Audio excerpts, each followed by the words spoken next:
Hello student, welcome to my YouTube channel. आज के इस वीडियो में मैं पार्टनरशिप अकाउंट के फर्स्ट चैप्टर को डिस्कस करूँगा और इस फर्स्ट चैप्टर में only I will discuss here meaning and nature of partnership firm. Students, कोई भी प्रैक्टिकल प्रॉब्लम को सॉल्व करने से पहले यह ज़रूरी है कि आप उस प्रैक्टिकल प्रॉब्लम से रिलेटेड जितने भी थियरी पोर्शन हैं, जो इम्पोर्टेंट थीरीज़ हैं, उसको आप समझ लें, उसको आप जान लें। नॉर्मली हम लोग करते क्या हैं, डायरेक्ट प्रैक्टिकल पे आ जाते हैं और डायरेक्ट प्रैक्टिकल को सॉल्व करने लगते हैं एंड थ्योरी को हम छोड़ देते हैं, या फिर सोचते हैं कि चलो एग्ज़ाम के समय थ्योरी ही तो है, थोड़ा सा पढ़ लेंगे आराम से। बिल्कुल भी नहीं, आपको ऐसा बिल्कुल नहीं करना है। चूँकि आपको पता है कि ये अकाउंटेंसी का सब्जेक्ट है और अकाउंटेंसी में 80% मैंने खुद से अपना वेटेज, आप भी अपना वेटेज दे सकते हैं। आपको भी यही लगता है और मुझे भी सेम वही लगता है कि जो प्रैक्टिकल है वो 80% है और जो थियरी है वो 20%, मीन्स 20 और 80 का जो रेशियो है वही इस पर्टिकुलर सब्जेक्ट में है। तो क्यों ना इस 20% थियरी को हम पहले पढ़ लें। अब 20% थियरी को एक चैप्टर में तो दिया नहीं होगा, थोड़ा थोड़ा करके हर चैप्टर में होगा।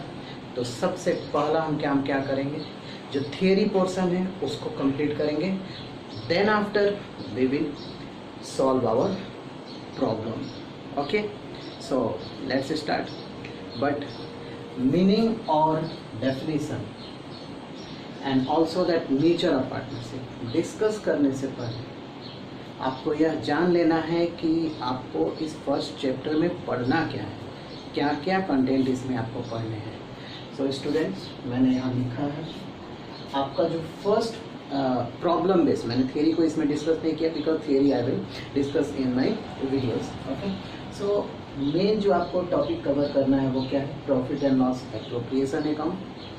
इस profit and loss appropriation account में आप क्या पढ़ेंगे, जो आप 11th में प्रॉफिट एंड लॉस अकाउंट आप लोगों ने पढ़ा है, आप लोगों ने बनाया है, उसको हम पार्टनरशिप में क्या करते हैं, प्रॉफिट एंड लॉस जो अकाउंट है उसको हम एक्सटेंड कर देते हैं, जिसको हम बोलते हैं profit and loss appropriation account. अब इस profit and loss appropriation account को कैसे बनाना है इसके बारे में आप इस चैप्टर में पढ़ेंगे। Next, preparation of capital account. Partnership form है, सो ऑब्वियसली कैपिटल भी इन्वेस्टमेंट हुआ होगा पार्टनर्स के द्वारा। पार्टनर्स के कुछ इंडिविजुअल एक्सपेंस होते हैं जो कि फर्म में होते हैं, कुछ इंडिविजुअल इनकम भी होते हैं जो कि फर्म से रिसीव होते हैं।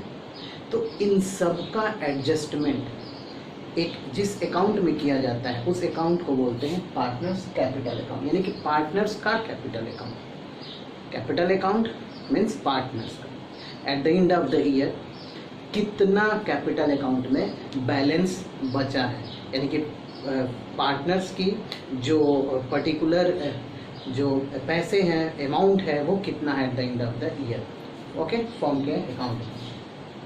Third, interest on capital. Interest on capital, इसमें आपको क्या पढ़ना है, तो इसमें आपको पढ़ना है कि जो इन्वेस्टमेंट किए गए हैं, जो कैपिटल का इन्वेस्टमेंट किया गया है पार्टनर्स के द्वारा फॉर्म में, जो कैपिटल लगाया गया है फॉर्म में, ऑब्वियसली अगर ये कैपिटल बैंक में आप जमा करें तो बैंक आपको इंटरेस्ट देता है, बिल्कुल देता है।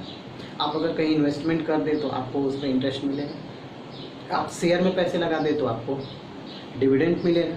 इट मीन्स आपने जो अमाउंट कैपिटल के रूप में बिजनेस में लगाया, अगर आप कहीं और इन्वेस्टमेंट करते तो उसका आपको बेनिफिट मिलता है। सो फर्म भी क्या करता है, जो आप इन्वेस्टमेंट किए हैं बिजनेस में, फर्म उस कैपिटल पे इंटरेस्ट देता है। किसको देता है, पार्टनर्स को। तो ये पार्टनर के लिए क्या होता है, इनकम, बट फर्म के लिए क्या होता है, एक्सपेंस होता है। इसके बारे में इसका ट्रीटमेंट पढ़ना है, how to compute interest on capital. Fourth point is interest on drawing. यह ठीक रिवर्स है इंटरेस्ट ऑन कैपिटल के। जैसे पार्टनर ने कैपिटल इन्वेस्टमेंट किया बिजनेस में तो इंटरेस्ट उसको मिलता है, बट समटाइम्स उस कैपिटल में से क्या होता है, ड्राइंग किया जाता है। किसके द्वारा ड्राइंग किया जाता है, बेसिकली पार्टनर के द्वारा ही किया जाएगा। तो पार्टनर जब ड्राइंग करता है अपने कैपिटल में से तो उसका कैपिटल रिड्यूस होता है। तो जब आप फर्म इंटरेस्ट ऑन कैपिटल आपको अलाउ कर रहा है तो दूसरे साइड में फर्म क्या करेगा, जब आप ड्राइंग करेंगे तो इंटरेस्ट ऑन ड्राइंग चार्ज किया जाएगा, यानी कि ड्राइंग पे इंटरेस्ट चार्ज किया जाएगा। तो ये भी आपको पढ़ना है, how you may compute interest on drawing. There are several methods are given, we will discuss about it. Come to the fifth point. In this fifth point you will discuss past adjustment. Past adjustment में क्या है भाई, तो past adjustment में आपका जो point है वो ये है कि अगर eight the end of the year after preparing financial statement आपको ये पता चला कि कोई ऐसा ट्रांजेक्शन है जो छूट गया हो, तो उसका एडजस्टमेंट कैसे करेंगे इसके बारे में आपको इसमें पढ़ना है। अगर आपने profit and loss appropriation account बना लिया है और eight the end of the year आपको पता चला कि इंटरेस्ट ऑन ड्राइंग ही छूट गया, इंटरेस्ट ऑन कैपिटल ही छूट गया, so how you will adjust. Okay, शुरू से तो अब अकाउंट बनाएंगे नहीं, so at the end of the year how you will adjust this particular transaction, उसको आपको इसमें पढ़ना है। 6 पे आ जाइए, guarantee of minimum profit to a partner. This one is the last point in this first chapter of partnership form. इसमें आपको क्या पढ़ना है, कुछ ऐसे पार्टनर्स होते हैं जो अपना कैपिटल इन्वेस्टमेंट तो करते हैं बट वो गारंटी भी चाहते हैं कि भाई हमको मिनिमम इतना प्रॉफिट चाहिए। लॉस है तो उससे हमको मतलब नहीं, हमको प्रॉफिट चाहिए, प्रॉफिट में हमको इतनी हिस्सेदारी चाहिए, हमारा प्रॉफिट इससे कम नहीं होना चाहिए। तो बाकी जो पार्टनर होते हैं, जो रिमेनिंग पार्टनर्स होते हैं, they what they do there, they guarantee, they provide guarantee, they give guarantee to the partner. क्या गारंटी देते हैं, भाई आपका प्रॉफिट एज यूजुअल जितना आप चाहते हैं उतना ही रहेगा, आप चिंता मत करो। ओके, सो इस पर्टिकुलर पॉइंट को हमको इस चैप्टर में कवर करना है।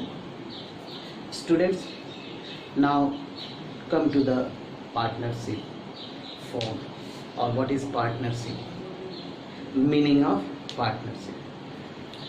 meaning of partnership समझने से पहले आपको ये थोड़ा सा आपको थोड़ा सा पास्ट में मैं ले जाऊंगा, ये बताने का प्रयास करूंगा कि पार्टनरशिप की ज़रूरत क्यों पड़ी, why this partnership form was required, why this types of business was required in the economy। so students, आपको पता ही है कि पार्टनरशिप से पहले क्या बिजनेस था, सोल ट्रेडिंग, जो अभी भी है। सोल ट्रेडिंग बिजनेस में कुछ कमियां थी, कुछ लिमिटेशन थे। वो लिमिटेशंस क्या थे, वो लिमिटेशन थे single seller, second limited capital, third limited skill, fourth limited knowledge. Okay, so इतनी सारी लिमिटेशंस जो होने की वजह से अगर एक सोल ट्रेडर चाहे कि अपना बिजनेस एक्सटेंड कर ले तो वह नहीं कर सकता। क्यों नहीं कर सकता, because he has a limited capital, he has a limited ability, limited skills. तो इतने सारे प्रॉब्लम होने के बाद वो अपने बिजनेस को एक्सपेंड कैसे करे, तो इसके लिए एक नए फर्म का जन्म हुआ जिसका नाम दिया गया पार्टनरशिप फर्म। अब इस पार्टनरशिप फर्म में होता क्या है, इस पार्टनरशिप फर्म में मिनिमम 2 लोग क्या करते हैं, अपना एग्रीमेंट करते हैं। चलिए हम पार्टनरशिप क्या होता है उसके बारे में समझ लें। So I have written here, it is a relation of mutual trust and faith. यह 2 लोगों के बीच का अपना म्यूचुअल रिलेशन होता है, ट्रस्ट होता है, फेथ होता है, जिसमें वो एग्रीमेंट करते हैं that they will engage themselves in this types of business and that profit of the business they will distribute among them। okay, so that types of agreement they made there। अगर आप कुछ और एक meaning आप समझना चाहते हैं तो उसमें आप ये समझ सकते हैं, a partnership is a kind of business where a formal agreement, formal not informal, formal agreement between 2 or more people is made।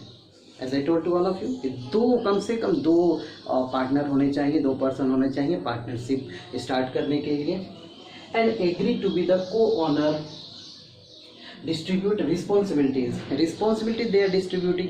भाई हमको क्या करना है, आप क्या करोगे, क्योंकि 2 व्यक्ति है तो दोनों में किसी प्रकार का कॉन्फ्लिक्ट ना हो, इसके लिए दोनों में क्या होता है, विचार होता है कि आप कौन सा काम करेंगे और हम कौन सा काम करेंगे। And also they are sharing that profit of the business. So this is the meaning of partnership, but there is one act that is called Partnership Act 1932।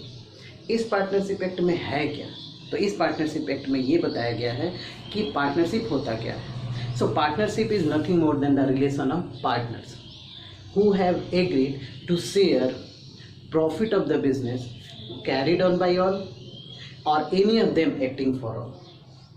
Carried on by all और any of them acting for all, what does it mean? इसका मतलब ये है कि minimum तो 2 person होने ही चाहिए और यह एक रिलेशन है 2 पर्सन के बीच में, जो यह डिसाइड करते हैं कि हम फ्यूचर में जो प्रॉफिट होगा बिजनेस में, उसको हम क्या करेंगे, अपने आप में डिस्ट्रीब्यूट करेंगे, और या तो हम सभी लोग मिलकर चलाएंगे या हमारे में से कोई हमारा एक ही पार्टनर उस बिजनेस को चलाएगा। That is called partnership under the partnership act 1932 section 4. Students, that was the meaning and definition of partnership. In last, come to the nature of partnership. There were a limitation in the sole trading business, and that important limitation was what? Unlimited liabilities, and that same limitation is also exist in this partnership form business.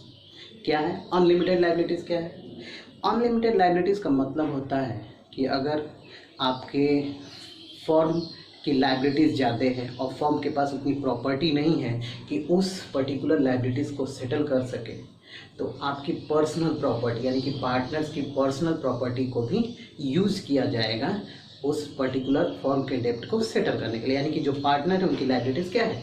Unlimited है।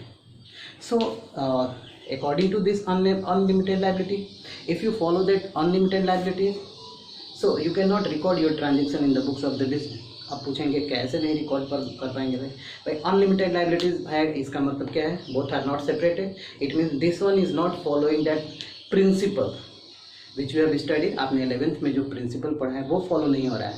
और वो क्या कहता है? Separate business entity concept. ये concept क्या कहता है? बिजनेस और बिजनेसमैन दोनों क्या होते हैं? अलग होते हैं। तो जब अलग होते हैं तो हम क्यों अपना डेप्ट देंगे भाई? अपना पैसा हम क्यों देंगे फर्म के डेप्ट के लिए?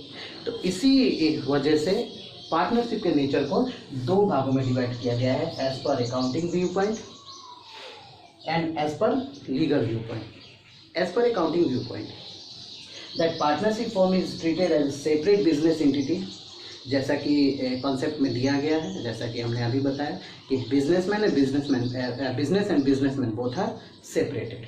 और जब बिजनेस और बिजनेसमैन दोनों सेपरेट हैं तो वही पार्टनर्स लायबल नहीं है फर्म के डेप्ट के लिए।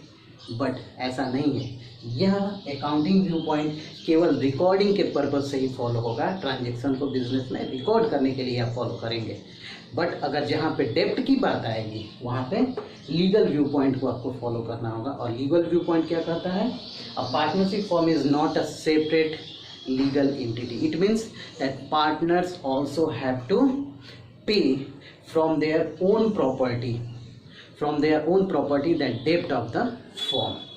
Okay, so students, I hope आप लोगों को ये जो भी अभी मैंने नेचर और मीनिंग के बारे में डिस्कस किया वो पूरी तरह से समझ में आ गया। अगर आपको किसी भी प्रकार का इस पर्टिकुलर टॉपिक में कोई प्रॉब्लम हो तो आप कमेंट बॉक्स में आप लिख सकते हैं। Thanks for watching.